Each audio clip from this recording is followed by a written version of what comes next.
when it comes to Krishna Lila, everything begins with one sound, the one Vani, which is called Aakash Vaani. Aakash Vaani is a divine sound which is heard by the concerned. So, who is Kansa and how did he become a Asura? Now, there's a version which says that at his birth, Hmm. there was an intervention by a. Draupadi was informed about death of all other, excluding 5 Pandavas. And the Pancha Pandavas, the 5 husbands, represent the. Why did Radha become such a very big thing when it comes to Krishna? Who exactly is Radha here? Radha is none other than. Since being God, he has declared himself as God there in many instances. So why didn't he take initiative there to stop the war within few minutes? Why at all take it for 18 days when he could have stopped it or even destroy the Adharma in a single snap, just like Thanos do? God does not intervene or interfere in our day-to-day lives. God has a laissez-faire policy.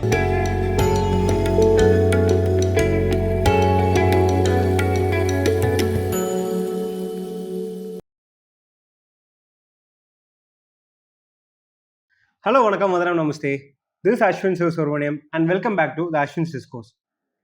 According to Vedic traditions, nights are considered to be very powerful gateway for divine. In today's podcast, we are deep diving into one such night called Moharatri. So, what exactly is the meaning of Moharatri? Moharatri is a night of illusions and miracles, the same night where Krishna appeared on earth to establish Dharma in midst of all illusions and miracles and adharma. So, we are joined with Prof. VKJ. Hi, sir. Hi. Hare Krishna. Hare Krishna, Hare Krishna. So, we will be discussing about Krishna's birth, Krishna Jayanti, and many more regarding the mysteries of Krishna Lila. From a management perspective, Definitely. if I Sir. may add. Yeah, okay. Hi, sir. Yeah, tell me. So, it was about Moharatri, you were saying? Yeah. So, I have around 8 to 10 questions here, sir. So, can we start Yes, please. with Yes. one by one? Yes, yes. So, when it comes to Krishna Lila, everything begins with one sound, the one Vani, which is called Aakash Vaani. So, Okay. I have a question, which is what is this Aakash Vaani and what's its purpose? Why should it even warn Kansa about the arrival of Krishna? Okay, okay. So, the Asharirar Vak, or the sound that is heard from the Akasha, the Yeah. voice, which gives directions or which gives warnings to not only Kamsa, but to others also. Yeah. So, your question is, what is this Aakash Vaani. Aakash Vaani? So, Aakash Vaani, many would think that it is All India Radio. No. Okay. So, it's not All India Radio.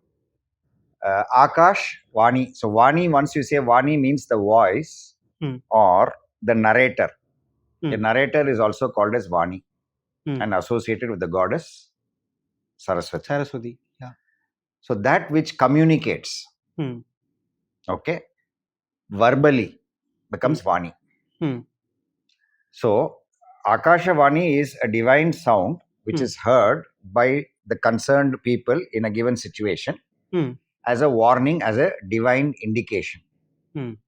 So, why Akasha Vaani? It is a warning that comes to give a direction, in this case, the King Kansa or the Asura or Rakshasa, however you choose to call him. Okay? At least now, why don't you change? Change your ways, because you are heading towards your doom, your nemesis, if you don't change. Got it, sir. Okay. So, now this sort of a indication from the Akasha, in those days or in those yugas, it used to happen automatically. Okay.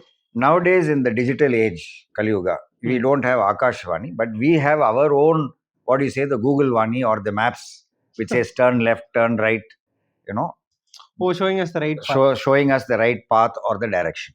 So, in those days, in those yugas, they used to look at the planets, the stars, and they could find their direction.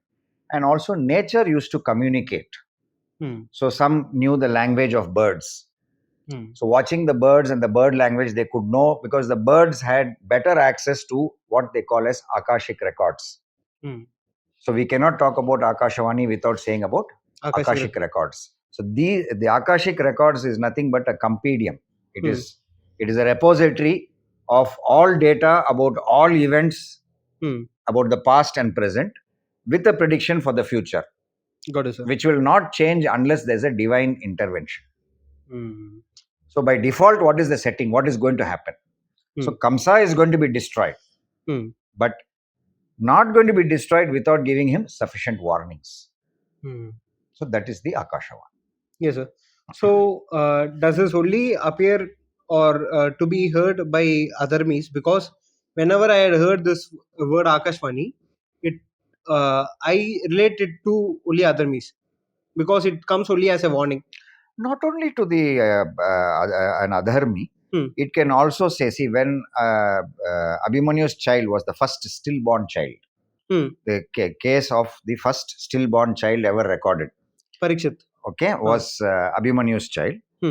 And that time again there was an Aakash Vaani. It said, if you place this child at the feet of a Akhanda Brahmachari, the child will come back to life.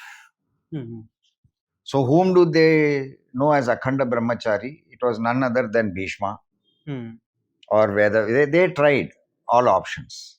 Yes, sir. But then without knowing, none of the options, they were all not considered to be fully Akhanda. Now I am deviating to a different story actually. So they finally placed the baby at the stillborn child at Krishna's feet, which came back to life. So this is another part of the story. We can touch upon it later. How Krishna is considered to be an Akhanda Brahmachari when he has got 16,108 wives. 8 wives, yeah. Okay, so that's another mystery. So Aakash Vaani was there. And who was the Adharmi over there? None. We're talking of the Pandavas who follow Dharma with Dharmaraja as the Jesht Pandavaputra. Yeah. So Aakash Vaani was there. So Aakash Vaani is a common announcement which will give a warning as and when needed. Otherwise, now where is Aakash? No, Kali Yuga, there is no Aakash Vaani. The last Aakash Vaani in Kali Yuga, what you can say, is still happening, but it happens as the thunder. Okay, that was what I gave in another podcast also. Thunder, the sound, dha, dha, dha, dha. Dhamyatam, dhayatvam, and dhattam. The instructions to gods, men, and demon. Yes, sir. So that is what we can hear from the Akasha, the thunder, the sound of thunder. There is no other Sanskrit verse or no other Tamil verse or anything else. Because we are in Kali Yuga, the equations have changed, the vibrations have changed to Kali Yuga. So this is the version. Believe it or not, take it or leave it. Choice is yours. Sir, since you mentioned about Aakash Vaani is supposed to give us the right direction, can we say intuition is some kind of Aakash Vaani? Intrinsically, yes. See, because what are Akashic records? Akashic records, no one can pinpoint and say it is at this particular location of the universe. See, the Akashic records are something what we can, on a parallel sense, you relate it to, quantum data. There's a quantum field which is at the subatomic level. Now, at the subatomic level, if you have a quantum field, obviously the quantum field is functioning, which is able to sustain the multiverse or the different universes, including this universe. And that's the quantum field. And that being the case, nothing can be sustained without data. So I would say the quantum field data is the Akashic records. Now, how do you access it? Where is it present? Present everywhere. Any point to any point. You can access data about anything from any point, from anywhere. What is it? Okay. Now we have the cloud technology. What is a cloud? Cloud is nothing but a data warehouse. Data warehouse, yeah. It's a warehouse. So how that means you can increase or reduce the storage capacity. So that is in the digital world in Kali Yuga, what we are doing. So in the cosmic plane, the Akashic records are there. Yes, sir. So under that category, if you look at intuition, so when you get an intuition, the intuition is nothing but your being is able to access something from the Akashic record, which says, do this, don't do this, so on and so forth. So it is us subconsciously tapping into cosmic energy. Yes. Yeah, everyone can tap. The level to which they can tap will vary. How much you can tap into the Akashic record, that level will vary. But everyone, every Jivarasi, yes, sir, every creature has the right to tap into Akashic records. Got it, sir. Every creature has the right, but the level to which they can varies and depends on the development of that particular species. So to summarize about Aakash Vaani, it is a ultimate sign from universe to reform yourself. Probably if you are in wrong direction, reform your direction and change for good. But in this case of Krishna Lila, Kansa refrained from changing and went into deeper things. So he had to face his consequences. So the second question is, sir, from childhood, we have all learned about Krishna Lila. But one question came to my mind. Surprisingly, I didn't ask this question to anyone here. So, who is Kansa and how did he become a Asura? So many consider Kansa as a human. He is not an Asura or a demon, but born human. Yeah. Is the main version. Born to Ugrasena, King Ugrasena, and his mother's name is Padmavati, if I may. Yeah. Yes, sir. That's right. So now there's a version which says that at his birth, there was an intervention by a demon also, a Gandharva or a demon, who took the form of Ugrasena. Yeah. And intervened. Okay. So that intervention, as a result, he gets the demonic qualities. But the more well-known version of Kamsa and how he becomes a Asura or a Rakshas is based on his lifestyle. As you think it, so you become. As you think, so you become. That's what even Swami Vivekananda said. Yes, sir. So your thoughts, your intentions make your being and make your life. So how did Kamsa become a Rakshas or get those qualities? Is by his association. He associated more, his best friends were Banasura and Narakasura. Okay, so he associated more with the Asuras. Yes, sir. So as a result, he imbibed those qualities. Show me your friends and I'll tell you what sort of a person you are. There's a saying also. Yeah. Birds of the same feather flock together. So by his association with these demons and Rakshas and Asuras, he cultivated, although being born as human, he became a Rakshas. Okay, because he had those qualities in him. So that is his background. But here, one cross question comes into my mind. If someone is like associated with an Asura, they might get Asuric qualities. But what about strength of an Asura? Yes, when you associate with those qualities, you undergo the very same practices.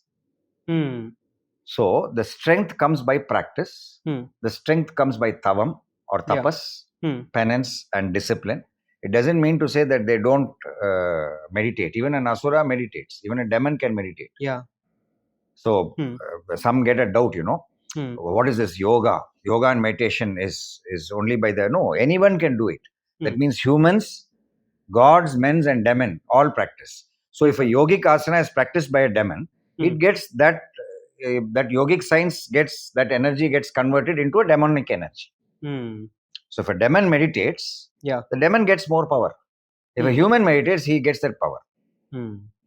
Got it, sir. So yoga is not something which is exclusive for human beings. All can. And we have cases and histories where there are demigods and gods and demons, asuras and humans also, who sit for meditation. Yeah, Ravana is a main example. Yes. So how does he get the power? Kamsa gets the power, one, by his legitimate birth. Because one more background is there. Jaya, Vijaya, the two gods of Vaikunta, were cursed by the Saptarishis. Yes, sir. That's a different story.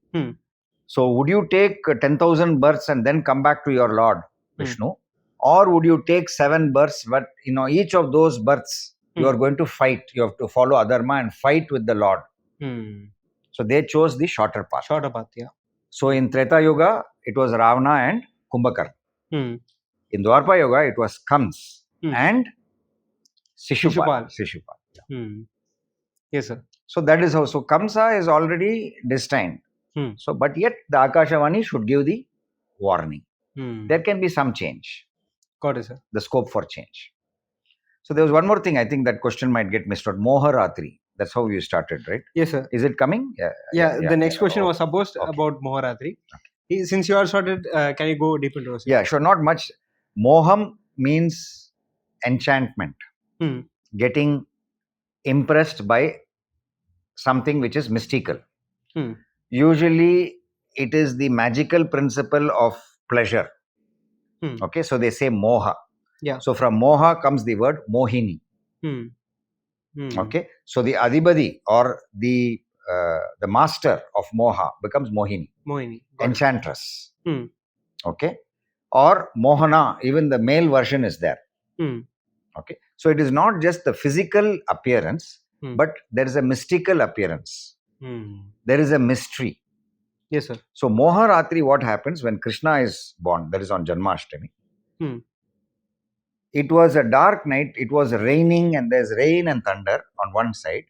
There's a lot of thrilling things that have to happen. The guards go to sleep. They fall asleep. Kamsa does not know. He doesn't wake up. And God has come and given the divine instructions to Vasudeva to transport the baby, which is Krishna born in the prison, yes, sir, to Gokul. And take the girl baby, which is born in Gokul, to the prison. Back to prison over here, which is an amsa of Yogamaya or Durga. Yes, sir. Okay, so to do this swap. So he says, how can I do it? It is such a dark night, and how? Don't worry, it will all be taken care.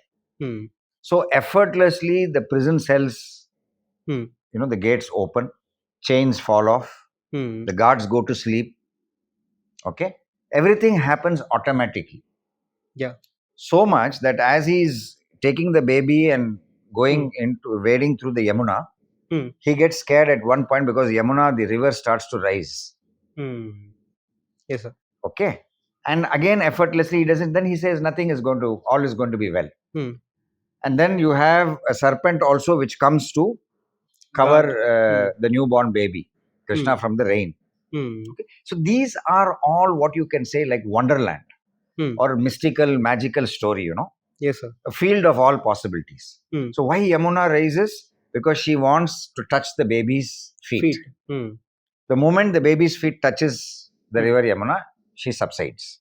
So he wades and goes. This can be one version. Yeah. Another version, when you don't want to wade, again the same Mahabharata Dwarpa Yoga, there's a version which says Yamuna gives way. Yeah. Okay, for the people to pass. Okay, Yes. there's another incident. Yeah. Okay, with Durvasa. So there are many things. So mystical things are happening. Mystical mystery is going on. It's a dark night, and there is a thrill over there, and all's well that ends well. Okay. True, sir. So hence it is called as Moharatri. Moharatri, where the swapping of the two babies happen. And after the work is done, again Kamsa is awakened. Till that time, he does not know why. So he's almost like under a spell, divine spell. And cast off that spell could be combined Yogamaya and Krishna also. Just one. There's one. Energy is one. So who uses it is the gateway, where if it is used by Yogamaya, it is the energy which is outlet by Yogamaya. If it is by Krishna, because Krishna consciousness is full energy again. Got it, sir. Yes, sir. So Krishna is everything. So when you take Krishna consciousness, and he tells that in Bhagavad Gita also, very clearly, chapter 10, verse 8. Aham sarvasya prabhaho mataha sarvam pravartate, which means I am everything. Everything that comes from me only. Okay, yes, whatever splendor you see, whatever beauty you see, whatever moha is happening, whatever good and bad, everything, who is in charge? Where is the energy from? It is one primordial energy. One source. One source. And that is what now the great thing is the quantum field. The discovery of the quantum field shows that there is only one energy. Yes, sir. So, can we move on to the next question, sir?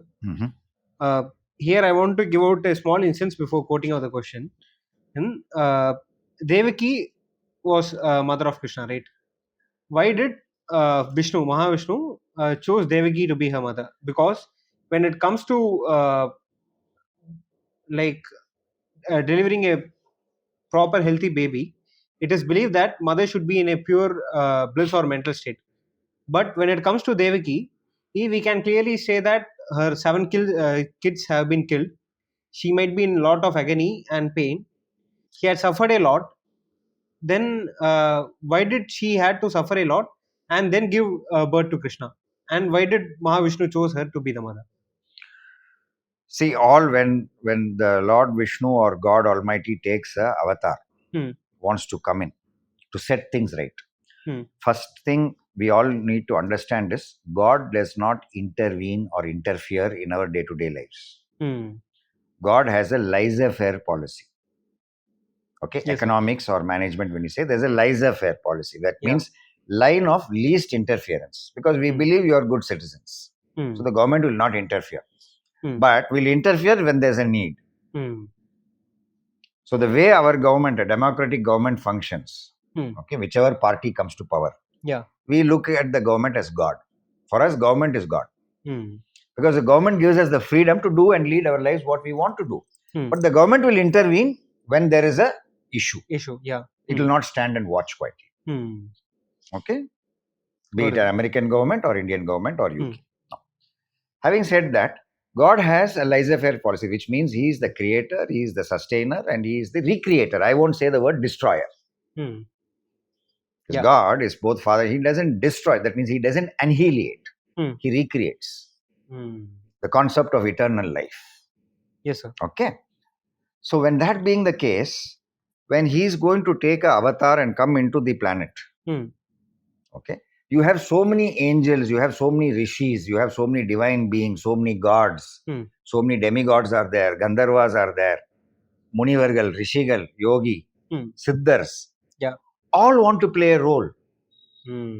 They all want to come and play some role or the other. So if you take, he is on Sesha, Adi Sesha. So Shesha says, I will also come. So what is the role he takes in Treta Yoga? He comes as the younger brother, Lakshmana. So in Treta Yoga, you came as younger brother. So he says, now, shall we do a small different? Now what? You come as the elder brother. So he comes as Balarama. This is one version. Yes. Others may have different versions, but you just hear me out. So again comes. Then everyone wants to come.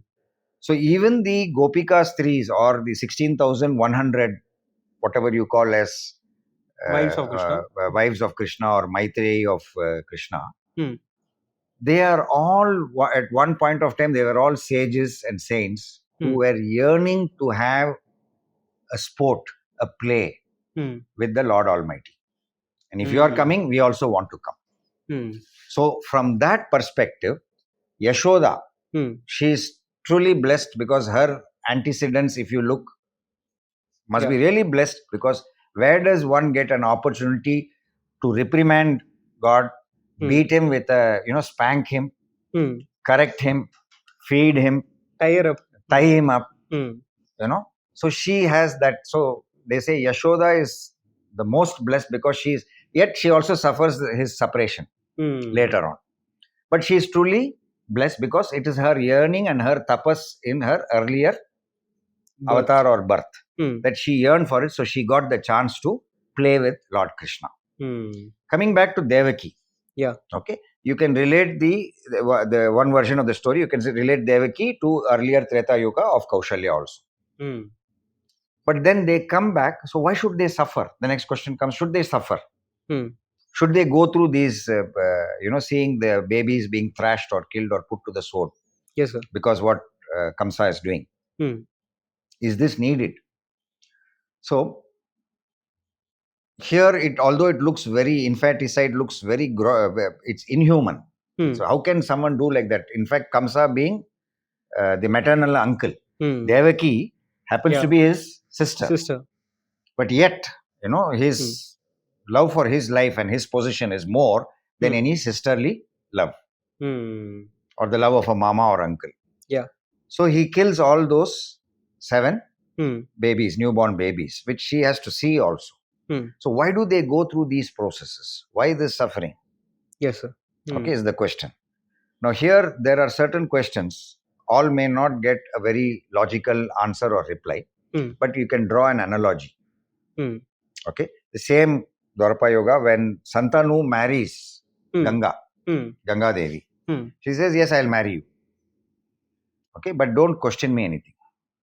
So every time a baby is born, Ganga Devi comes and drops the baby into the river, finishes it. And Santanu is shocked. The eighth baby, he stops. He says, don't, what are you doing? But she has put a condition. You stop me, I will leave you. She says, you stop me, now I am free. She's not a normal human being. Yeah. Okay. Just like what happens to Vishwamitra Menaka. She's not normal. So she gives Shakuntala and she goes off in Vishwamitra's case. Here, the same thing happens. She says, okay, eighth baby, here, you take it. That baby is none other than Devarath or Bhishma Pitama, who stays back. But before Bhishma Pitama, all the seven were considered to be Vasus. That means they come and they go. Yes, sir. They were meant to come and they were meant to go. They are destined to get recycled. So all the seven, in the case of Kamsa, had to be put in that fashion so that two things are here. One, they move on into their next cycle, respectively.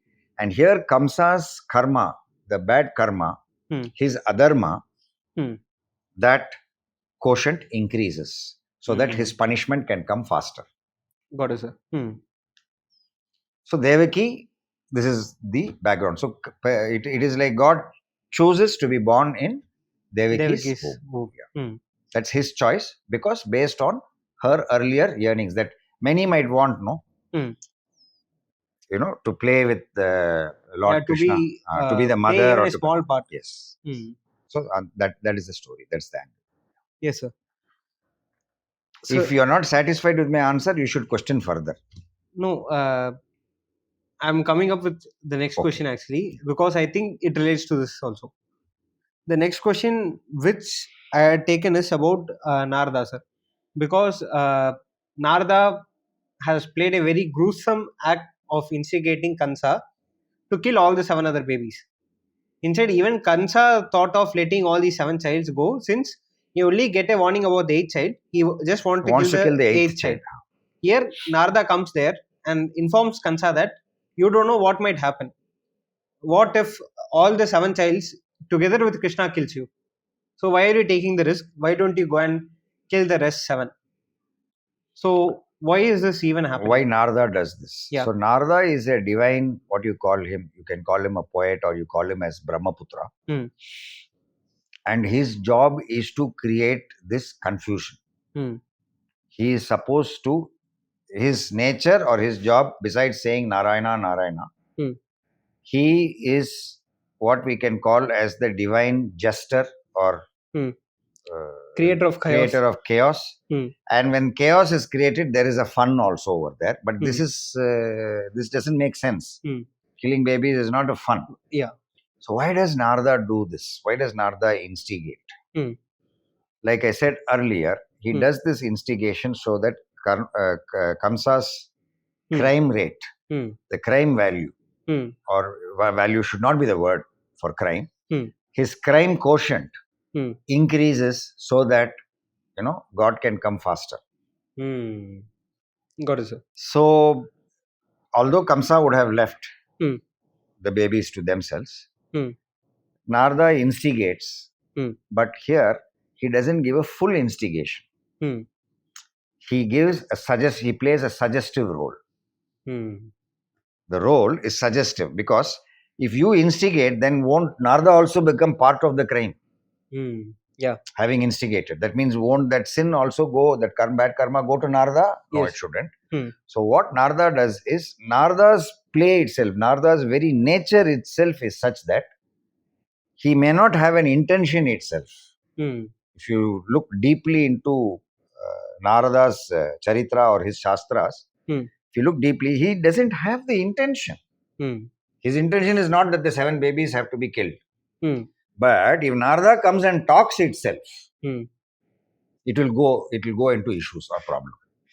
So even Narada would feel appalled, oh, I just said this. Did it have so much meaning? Did it go like this? So what is this? Then he says, Narayana, Narayana. I never meant to.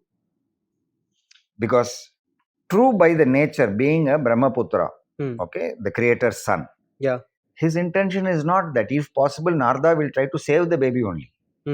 But Narada, in Tamil we say, Narada edu pannalum kalagathila da mudiyum. And kalagam vandu nanmaila mudiyum. Meaning, translated, whatever Narada says or whatever he does will lead into a error, it lead into chaos or confusion, because that is how he's been blessed or within quotes cursed, whichever way you want to take it.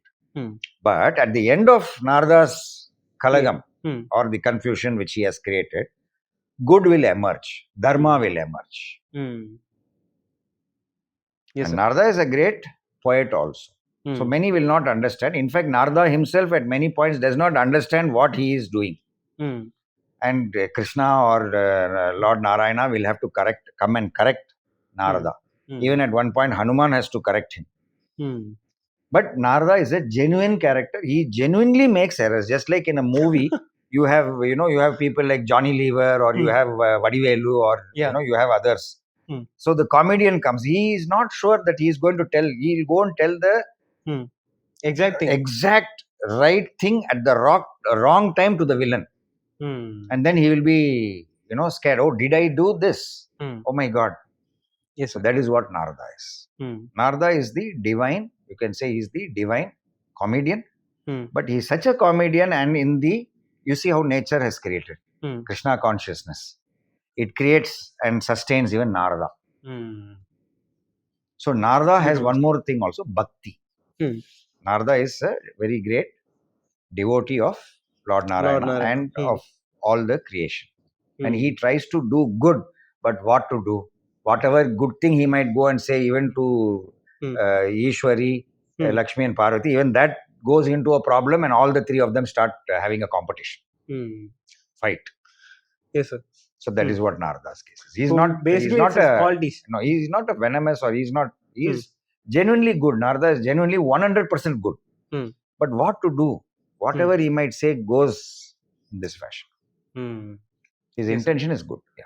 This a very new perspective to me, and I think many would agree on this also. If they sit to meditate, they will get to know. You can even have, hopefully not Narada darshan, but you keep Narada a little bit away. Got it, sir. Except for the bhakti. The bhakti of Narada we can copy. And Narada is an indication. Be aware of what you are talking. True, sir. So next question is about Radha, because as long as I had researched for this podcast, I got to know a few things that Radha was not mentioned in Srimad Bhagavad Gita or any other scriptures written by Ved Vyas. It was only left as a clue. So why did Radha become such a very big thing when it comes to Krishna? Who exactly is Radha here? Who exactly is Radha? Okay. Radha is not in the list of Krishna's 8 wives. Yeah. Or even the 16,100.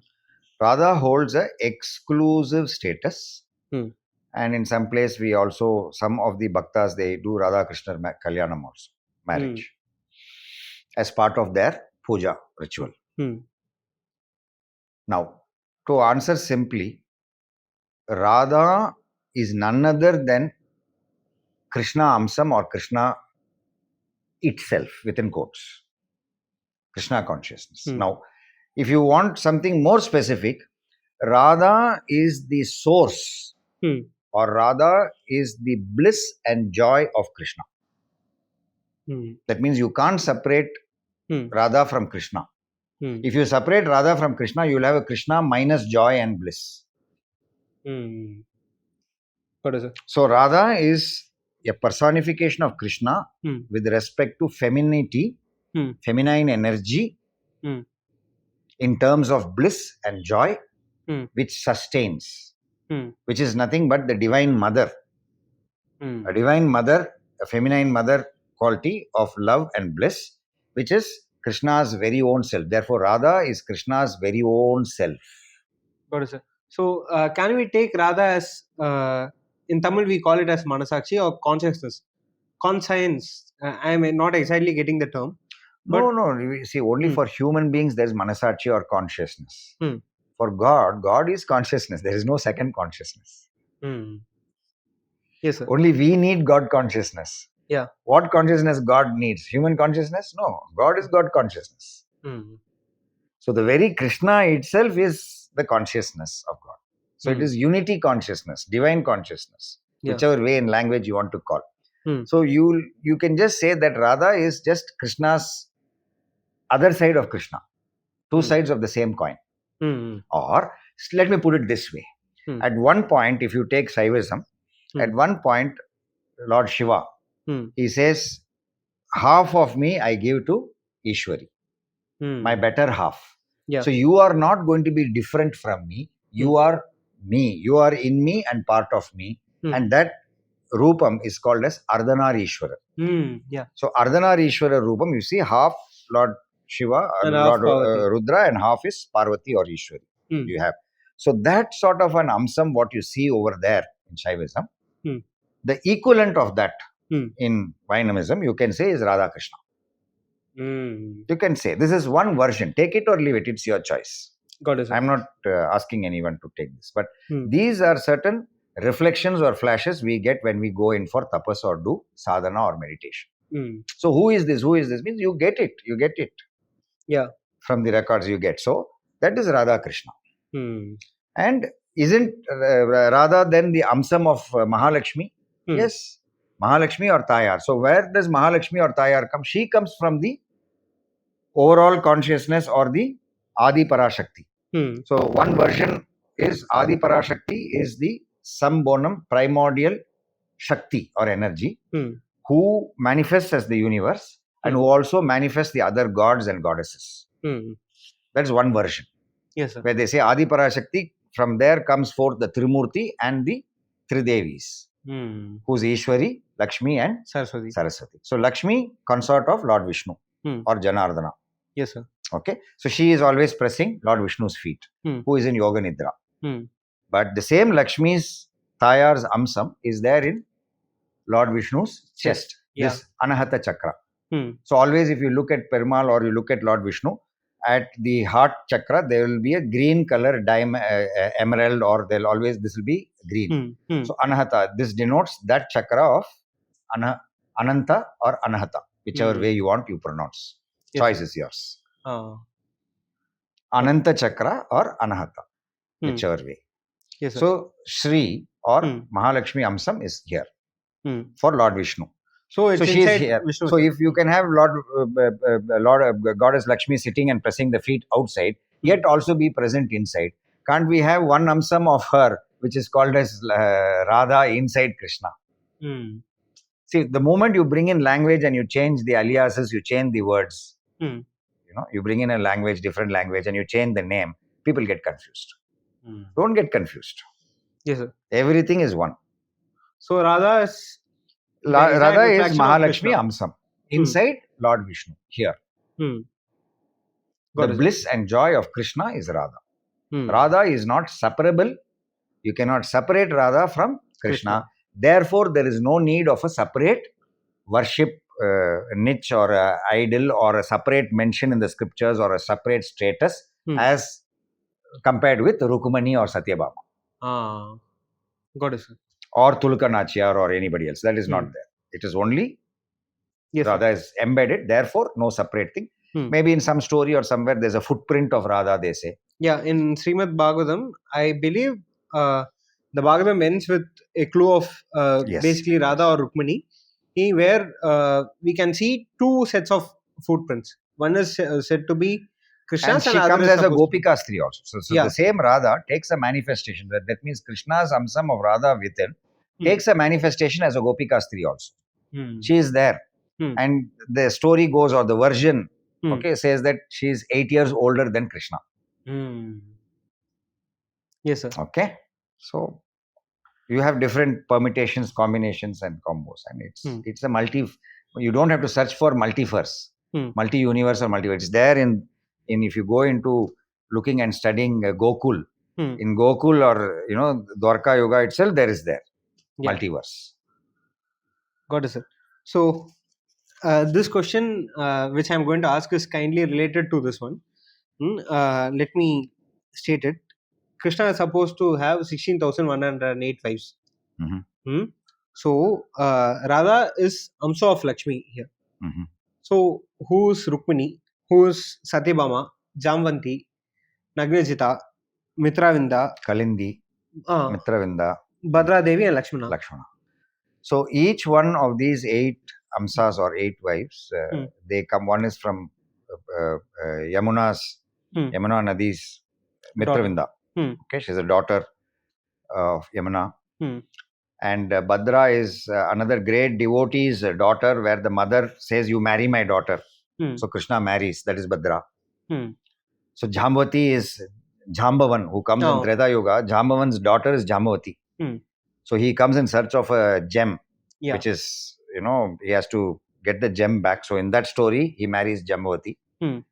And Satyabhama, who helps him to dispose or kill Narakasura, Satyabhama happens to be Bhudevi or Bhuma Devi. Okay, she's Mother Earth.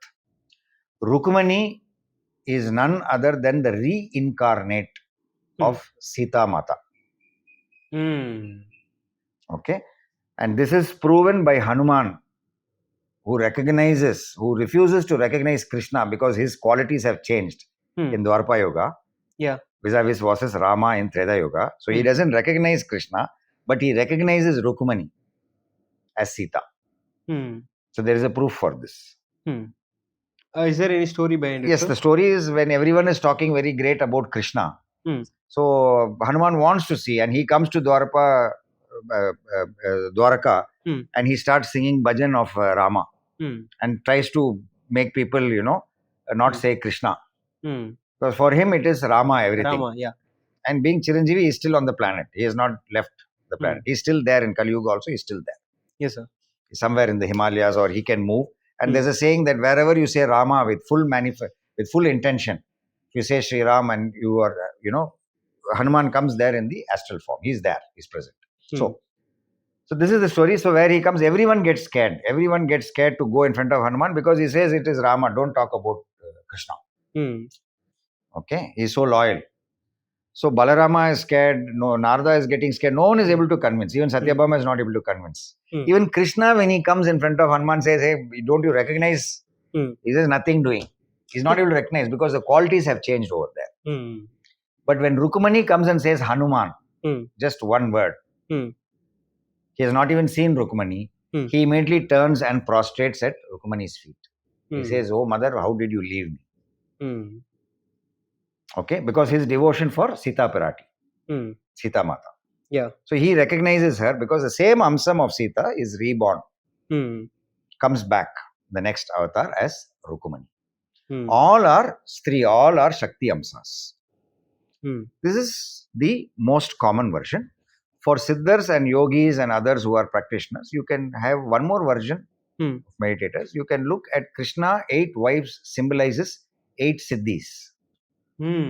All the Ashtama Siddhis can also be represented by the 8 wives. So he is the master of all the Siddhis. In fact, yes, sir. That is also, you can take it that way also. This is very new information. Yes, that is why with the 16,108 wives, and how is he an Akhanda Brahmachari? Because Abhimanyu's son comes back to life. He doesn't come back to life with Bhishma's feet or Vedavyasa's feet. No one's feet. But when put at Krishna's feet, how come the baby comes? Because the Ashriyar Vaka says Akhanda Brahmachari. So who is a full? Bhishma is Akhanda Brahmachari for 400 plus or 440 for 41 years. Vedavyasa has a start. But Krishna consciousness or Krishna is the full Brahmachari because he has no start. Although as an avatar he has a start, but his consciousness is manifested because he shows divine powers in this avatar.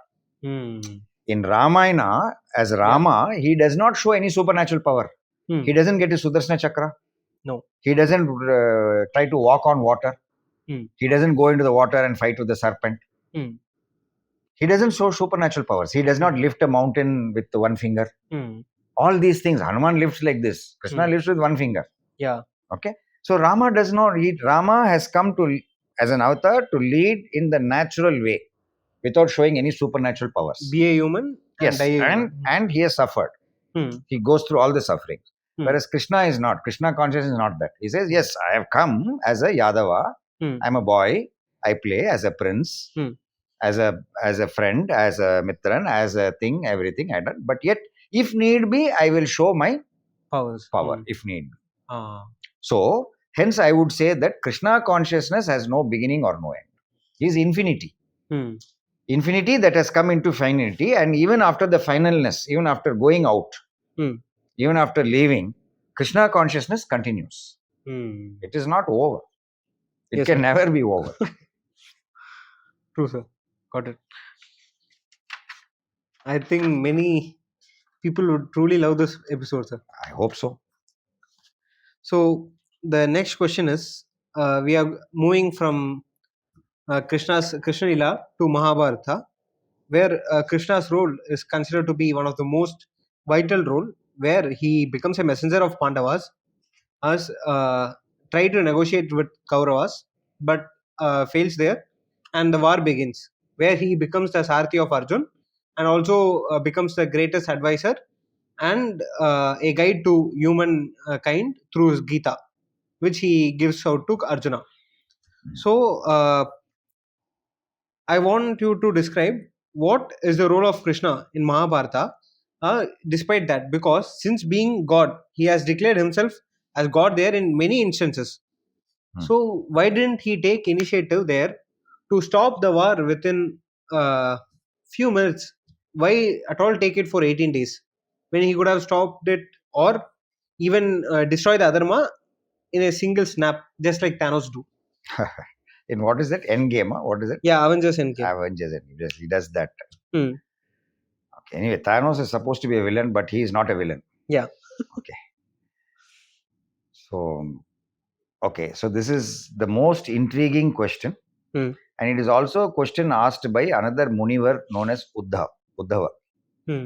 So some of these questions have a reply, some has no reply and only silence. See, this question goes into the fundamental principle of why creation. Like I said, creation. But then if God is to control everything, then everything should be perfect. Yeah.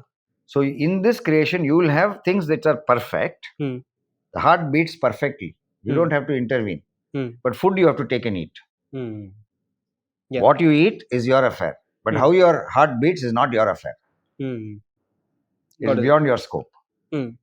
So the same thing in creation, you cannot stop the rain. When it rains, let it rain. Okay, but you can use the rainwater suitably. Yes, sir. Okay, so this is creation, which means God intervenes and tries his level best to stop the war in a laissez-faire fashion. He comes as a messenger, he tries to advise, he tries to negotiate, because his intention, God's intention or Lord Krishna's intention is live and let live, not live and let die. The live and let die later.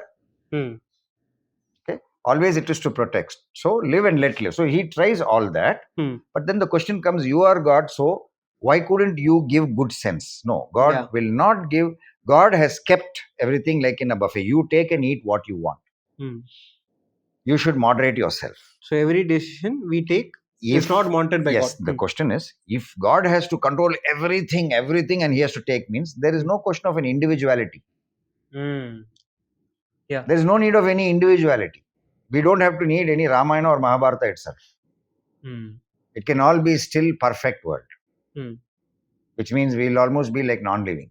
It doesn't make sense. So when there has to be a drama, there has to be a play, there has to be interactions, there has to be a give and take. It's a game. Yes, sir. Okay, are you with me? So this is how he takes it forward. And in this Mahabharata episode, he tries his level best to stop the war. But then he also takes the blame. Lord Krishna is blamed. You know everything. You knew who Karna was. You could have told. You could have sought. So you do all that. Yeah. But here is something which we all should understand. All the people and all of us, all practitioners, all yogic practitioners, all students, everyone we should understand. When it comes to something of a pleasure, we want to take credit. We want to hog the limelight. We don't want to share. We hardly think of God. We don't want to offer thanks to God. How many of us, before taking the food, you sit and thank God for the food? How many of you really, really thank God every time you in the morning you get up and you're fine? You're awake and alive. We don't. How many of you thank God? We forget. Only when we have a traffic jam, when we have a difficulty, when a check doesn't clear, when water doesn't come, or when someone is backbiting. Only when you face a problem, you are thinking about God. Yes. So Kabir Das has said, Kabir once said, okay, दुख में सुमरन करे सब, सुख में करे ना कोई, अगर सुख में भी सुमरन करे तो दुख क्यों हो? Meaning, everyone prays to God when you are in difficulty. No one prays to God when you are in sugam. Means when you are happy, enjoying. You're enjoying the air, you're enjoying water.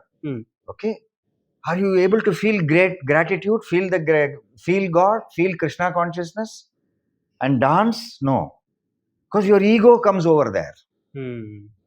The ego is over there. The ego says, it's me, I'm eating the pizza, I'm enjoying the pizza, I'm enjoying the music, I am dancing. So when you're dancing happily, you should feel that, come on, Lord Krishna, you take this dance, it's you. Then paravasam happens. Blissful state. So Krishna asks, he says, hey, Yudhishthira, you are all blaming me for all this thing that has happened. But when Duryodhana sent the invitation for the game of dice, and he said, come play the game of dice, because dice is gambling and gambling was not acceptable. So what did you, Yudhishthira, think? What was the first thought that came in your mind? You said, oh, this invitation, Krishna should not know this. So you switched me off from your mind. You did it. So what you do within four walls, what you do when you're totally alone, you don't want God. God is somewhere.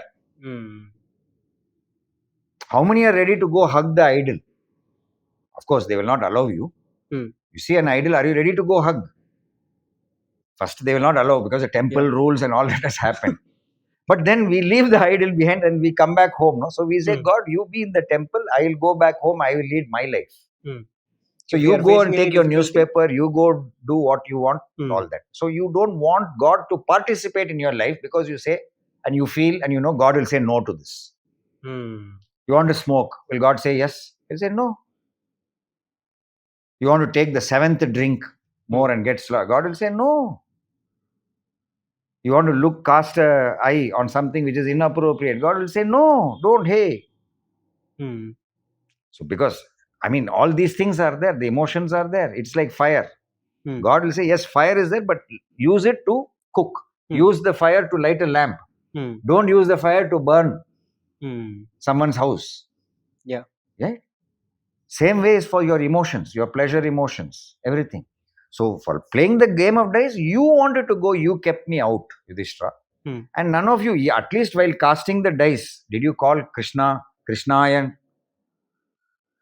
Krishna Arpanamastu? Did you say that and put the dice? You didn't think of me. None of you brothers called me. Or at least some common sense you fellows should have had. When Duryodhana said, Shakuni, my uncle, will play on my behalf. At that time, why didn't you understand some trick is happening? And then you say, okay, you have Shakuni play on your behalf. I will call my cousin Krishna. He will come and play on our behalf. Why you didn't call me? Finally, when Draupadi screamed and she called out to me, Krishna, when her Vastra was being pulled and her energy also was not supporting her. Finally, when she called, did I come? He came. Did I intervene or not? This is what I can do. But then I have given you people the freedom to take your own decisions. God says, I have given you intelligence. Take your decision. Don't go blame God. Why did you bring that friend into my life? Why did you bring that girlfriend? Why did you bring such a boyfriend into my life? I am your devotee and that person did this. Don't blame God. God gives enough clues, enough directions, enough freedom, enough energy, enough power. Use it, live and let live. So this is the complete essence, sir. Actually, essence. Yeah. You need to understand and you need to make a pact with Lord Krishna. You need to have a pact of love, a pact of friendship. Above all else, a pact of trust. You need to have the trust.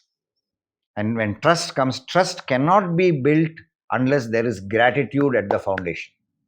Yes, sir. Without the foundation of gratitude for being born, rich or poor doesn't matter. Being born healthy is, you should feel grateful. Your body is healthy. That itself is a big wealth at the birth. So be grateful for that. And have the love and trust and then perform your duties. Why you will not be successful? Yes, sir. I think this wiped my mind. Yeah. Uh, it's actually very vital to know this knowledge, and I think everyone should think on this because whatever points you made sure to relate All with given by our the lives. Guru's grace. Guru's grace is there. So Guru's grace is also there. So Krishna is a Guru inside. Yeah. He's not only Arjuna's Guru. He's there. Yes, sir. Okay. This is a powerful answer, sir. Thank you. Yeah. So, can we move on to the second last question? Actually, I have is Draupadi was informed about death of all other, excluding 5 Pandavas. The offsprings, the Pandavas, and Abhimanyu also. So this happened when they were like Krishna and Draupadi were conversing. So why didn't Krishna choose Draupadi to receive the Bhagavad Gita? Instead, he chose Arjuna. See, the point over here is like Draupadi has a background. Draupadi she's not a normal girl or normal lady. She is born of the Agni Kunda. That means she comes from a yajna. And there's a huge version where you should know the background of Draupadi. She is similar to Yoga Maya, or she is the Mayana Kali. She's Kali Amsa. Yeah. And the Pancha Pandavas, the 5 husbands, represent the 5 elements. Fire, air, space, earth, and water.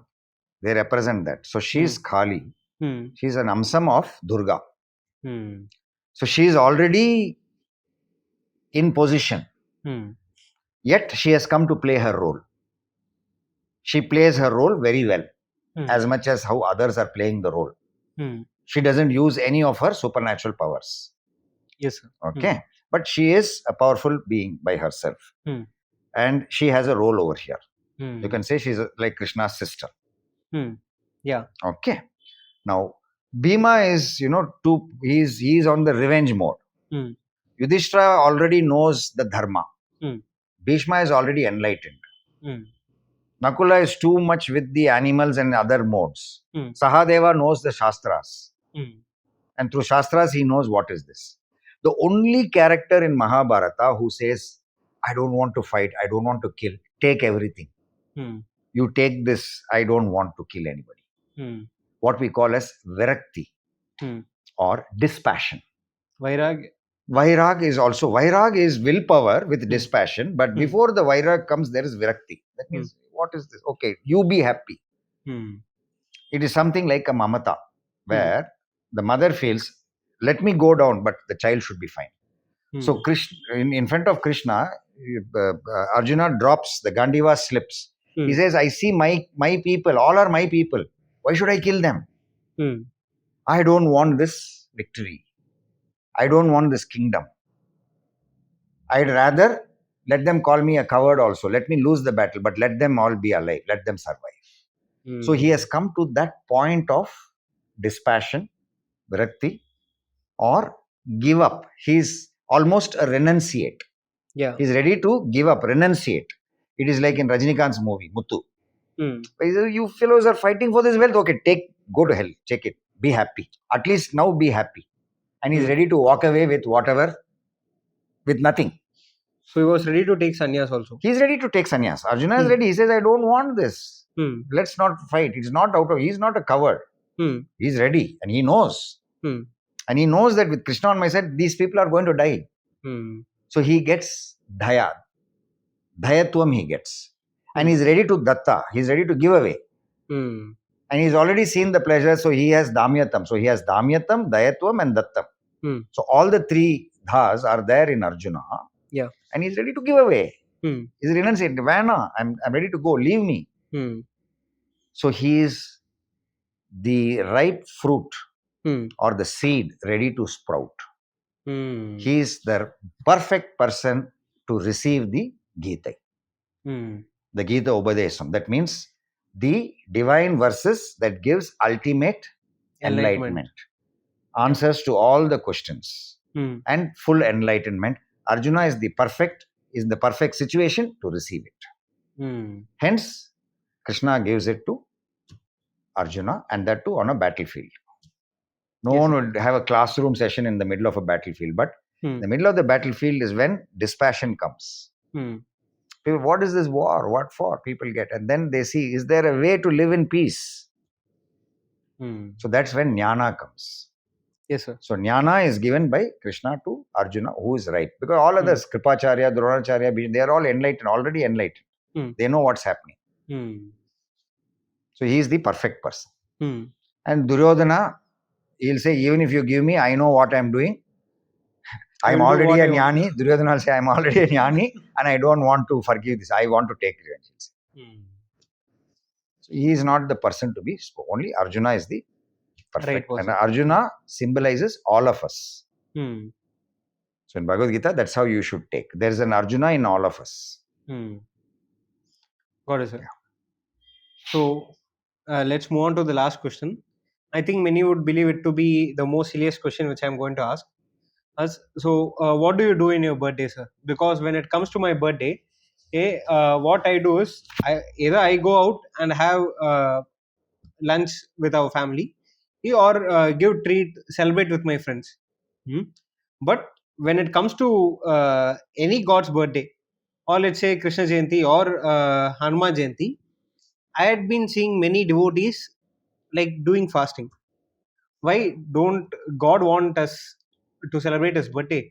Have all delicacies, go celebrate, go eat out, have fun.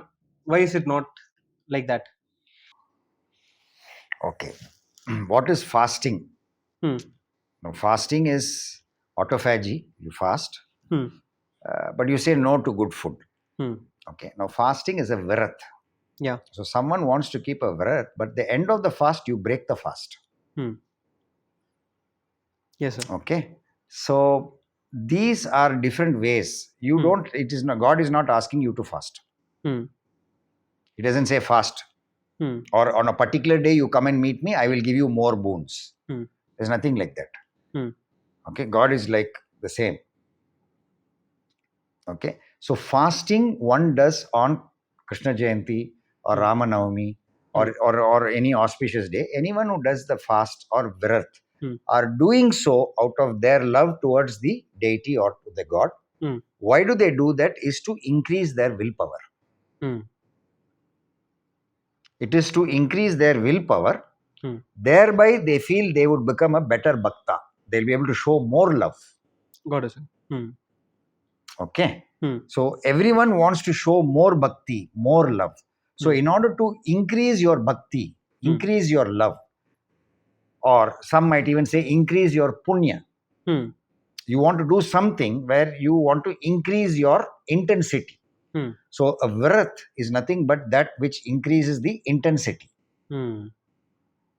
Okay, it increases the energy. Your bhakti's energy gets increased by your fasting. And it is good for health also. Yeah. It has good for health. And when you break your fast, you are going to break your fast with some good delicacies also.